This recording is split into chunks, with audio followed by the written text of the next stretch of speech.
हुआ कृष्ण कभी अध्ययन करिएगा, वो सारे काम उन्होंने किए जो आज आचार कर। किसको कहां लगाना, अश्वत्थामा को मारने कब बोलना, भीम को कहां लगा देना, अभिमन्यु को कहां लगा देना, आप देखिएगा पूरे महाभारत। उस आदमी ने बिना शस्त्र उठाए दुनिया का सबसे बड़ा युद्ध लड़ लिया।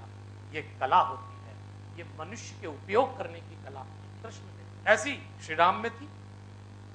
आप श्री राम भगवान को देखिए, जिस दिन विश्व विजेता रावण से लड़ने गए, क्या था? केवल इंसानों की मदद से उन्होंने विश्व विजेता को हरा दिया। वानरों से, वन में रहने वाले नर हनुमान के नेतृत्व में एक तो बड़ा काम किया था, ब्रिज बनाया, सेतु बनाया, और दूसरा बड़ा काम किया था, दूत बना के भेजा। जब अंगद को दूत बना के राम ने भेजा तो रामचरितमानस में एक चौपाई आती है, काजू हमार तासु हित हुई। राम ने अंगद से कहा, हमारा भी काम हो जाए, रावण का भी हित हो जाए, ऐसा काम करके आना। मेरे ख्याल से किसी भी एचआर डिपार्टमेंट के लिए सबसे बड़ा मैसेज है, काजू हमार तासु हित हुई। आपके संस्थान का भी काम हो और संस्थान में काम करने वालों का भी हित हो, उस दिन एचआर डिपार्टमेंट सही है। यदि आप आधे को हित पहुंचा रहे हैं और आधे को समझ रहे हैं शोषण हो रहा है, तो भैया ये तो ठीक। इस बात को आप राम और कृष्ण से मैंने इसलिए समझाया आपको ये कि हम भारतीय हैं, भारत में जो कुछ भी किया जाए उससे भारतीयता विलग नहीं होना चाहिए। ये बिल्कुल पक्की बात है कि मॉडल हमने इस समय अमेरिका का लिया, सारी लाइफ स्टाइल सब कुछ उसके जैसा है, हम बिल्कुल वहीं जा रहे हैं और 20 साल बाद हम वहां पहुंच भी जाएंगे। 20 साल बाद भारत के पास वो सब कुछ होगा जो किसी भी विकसित पश्चिम देश के पास है। लेकिन एक खतरा भारत के पास तब बचेगा, उनके पास सबसे बड़ा नुकसान हुआ, वो परिवार से हाथ धो बैठे। हमारे पास सबसे बड़ी उपलब्धि है परिवार। जैसा ढांचा परिवारों का भारत के पास है, दुनिया में किसी देश के पास नहीं है।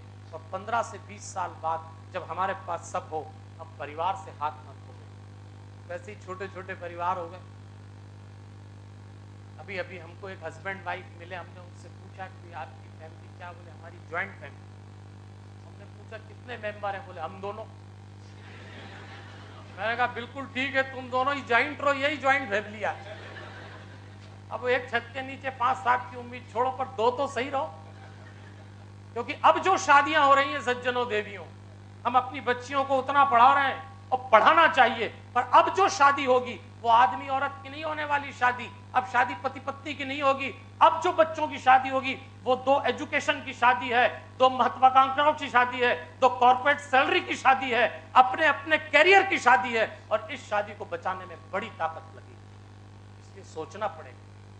आप जो भी मॉडल अपनी कामयाबी का ले रहे हो, लेकिन परिवार बचाइए, वो प्रेम से बचेगा, अध्यात्म से बचेगा, योग से बचेगा।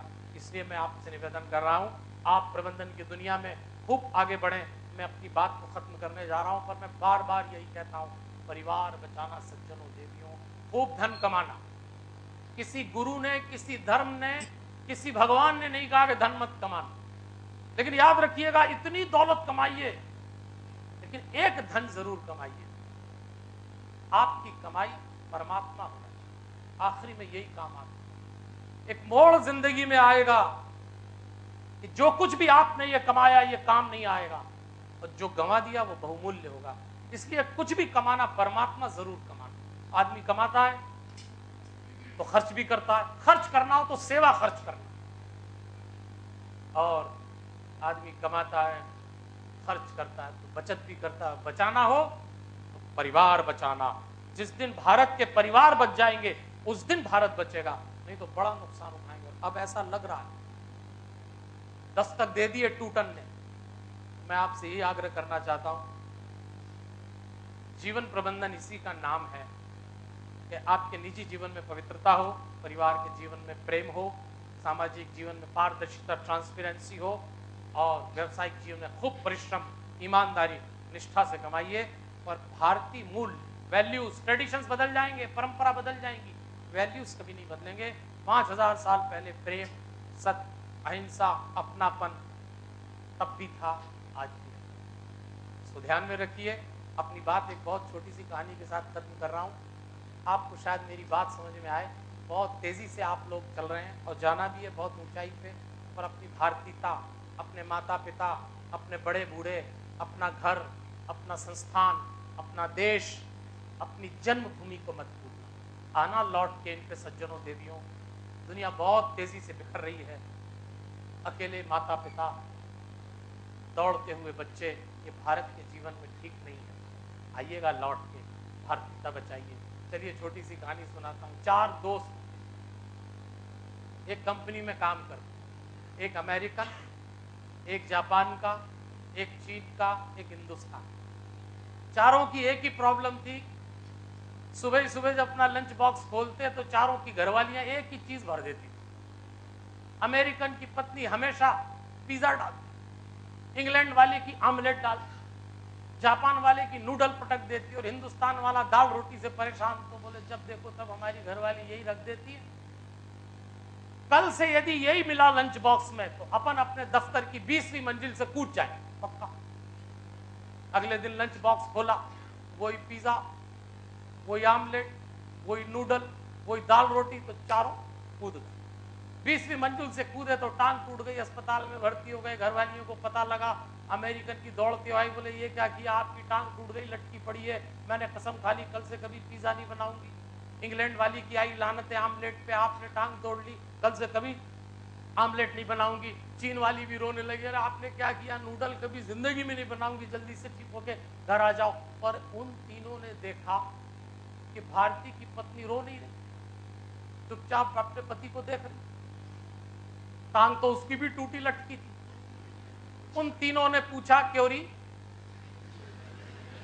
टांग तो हमारे पति की भी टूट गई, कसम खा ली हमने ना आमलेट ना पिज्जा ना नूडल, और तेरे पति की भी टूटी, हमने कसम खा ली कभी लंच बॉक्स में नहीं देंगे, पर तू रो नहीं रही, तुझे कोई तकलीफ नहीं हो रही। हिंदुस्तान की पत्नी ने अपने पति को देख के बोला, यही तो सोच रही कि अपना लंच बॉक्स तो ये खुद ही बनाते थे, फिर क्यों कूद गए, तो देखा देखी में ही कूद गए। तो मेरा आपसे यही अनुरोध है कि भैया देखा देखी में आगे मत बढ़ जाना। आप मैनेजमेंट के लोग हैं, भारत के पास अपना ढांचा है प्रबंधन का। पहले निजी जीवन संवारना, फिर परिवार में जीना, फिर समाज में, फिर धंधा पानी करना। दौलत तो आपके परिश्रम और मुकद्दर से आएगी, कोई रोक नहीं सकेगा, लेकिन उसका उपयोग करिएगा। मैं एक्रोपोलिस कॉलेज के यादव जी, हमारे साथ गोयल जी आए हैं, पुराणिक जी आए हैं, अग्रवाल साहब हैं, बहुत सारे लोग बैठे हैं।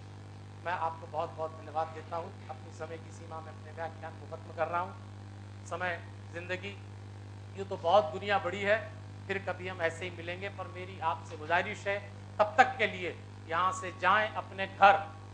आज से सोच लें, सुबह हो के शाम हो, अपनों से मिले के गैरों से मिले। क्या करना है, यहाँ नहीं घर जाके। यहाँ तो मुस्कुराने में क्या दिक्कत है, पर घर जाके जो बंद हो जाती है मुस्कुराहट। आज कसम खाना आप कि आप अपने घर जाएं तो जो भी पहला सदस्य आपको मिले उसको देख के मुस्कुराना, तब पता लगे आप एचआर समिट से लौटे हैं। नहीं तो घर वालों को क्या मालूम कहां से आ रहे हो, कुछ लगना चाहिए। बस यही मैं आपसे अनुरोध करता हूँ। बहुत बहुत धन्यवाद। हमारे हनुमान, हमारे हनुमान, हमारे। धन्यवाद पंडित जी, हमें अध्यात्म और परमात्मा से जुड़ने का मार्ग दिखाने के लिए, हमें संबंधों और स्वास्थ्य के महत्व की याद दिलाने के लिए।